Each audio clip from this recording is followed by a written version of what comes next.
inayojitegemea, na ndiyo standard za dunia kuwa na bodi huu inayojitegemea. Niwape mfano ndugu zangu waandishi wa habari. Kwenye press conference hiyo press alofanya CEO wa bodi ya ligi leo, nyie mlikuwa pale, amezungumza na mnaona namna gani bodi ya ligi haina power. Kazungumza mlikuwa mnasikia namna gani amesema kuna chombo cha juu cha kuahirisha mechi. Namna gani amezungumza kuonyesha bodi ya ligi haina decision zake.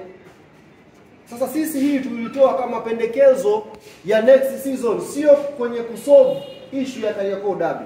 Ieleweke vizuri na asipotoshe mtu hapa. Maana nimeona CEO wa bodi ya ligi amepiki huo kama mfano, kama mapendekezo ya Yanga ni ya muda mrefu, kwa mfano muundo wa bodi ya ligi. La kuondoka yeye hajasema. Yeye kapiki kwamba bwana mapendekezo ya Yanga ameyaleta, ukiyatazama mengi ni ya muda mrefu. Hatuwezi kuyashughulikia hapa, sio iende wapi. Matatu ya muda mfupi tumeainisha na barua yetu iko very clear kwake yeye. Hakuna muda mrefu, very clear, ni muda mfupi. Tumewakilisha na tumeeleza. Kwa hivyo nafikiri haya matatu yakifanywa kazi haya bungi itapigwa. Sasa niwaambie ndugu zangu waandishi wa habari, kama haya matatu hayatafanywa kazi, kama kamati ya uendeshaji ya ligi haitavunjwa na hawatajiuzuru, kama afisa mtendaji mkuu wa bodi hatajiuzuru, kama katibu mkuu wa TFF hatajiuzuru, klabu yetu ya Young Africans msimamo wake ni huu: hatutashiriki mechi namba 184, hatutacheza mechi zilizobaki za ligi msimu huu, 2 zilizobaki. Klabu yetu haitashiriki pia ligi kuu msimu ujao. Yaani sio kwamba ni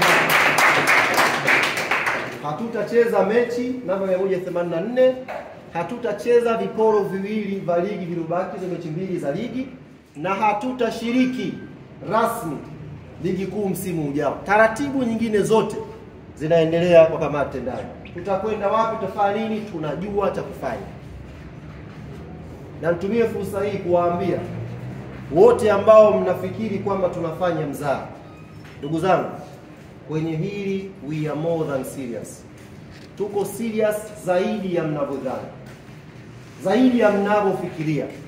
Na kama yuko mmoja wao pengine anakaa na kuwadanganya kwamba kuna pointi ya Yanga itapunguzwa, ndugu zangu, huyo mtu aache hayo mawazo mara moja. Hakuna pointi ya Yanga itaguswa. Na kama yuko mwanaume kugusa hiyo pointi, aguse aone nguvu ya wananchi nazungumzaje. Kama yuko huyo mtu ambaye anawaambia punguzeni pointi hapa, aguse na ajaribu kugusa hata nusu pointi. Hiyo pointi 15 mbali, nusu pointi aguse. Alafu ataiona nguvu ya wananchi nazungumzaje.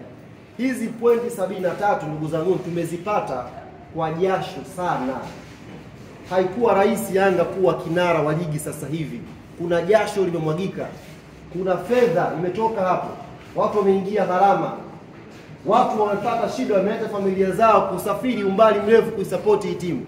Alafu ukae na tai useme na kata point. Jaribu kugusa pointi moja ya Yanga Afrika. Jaribu. Na niongezee hapa, tuonyeshe kwamba we are very serious kwenye hili. Nimeona leo imetoka taarifa fainali ya kombe la shirikisho la CRDB tarehe 28 Zanzibar.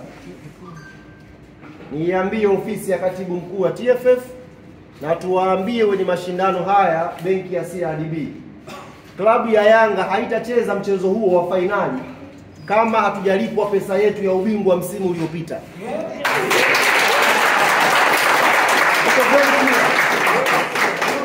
Maana tumeleana kwa muda mrefu. Kama hatujalipwa deni letu, haki yetu ya ubingwa ya kombe la shirikisho la CRDB msimu uliopita,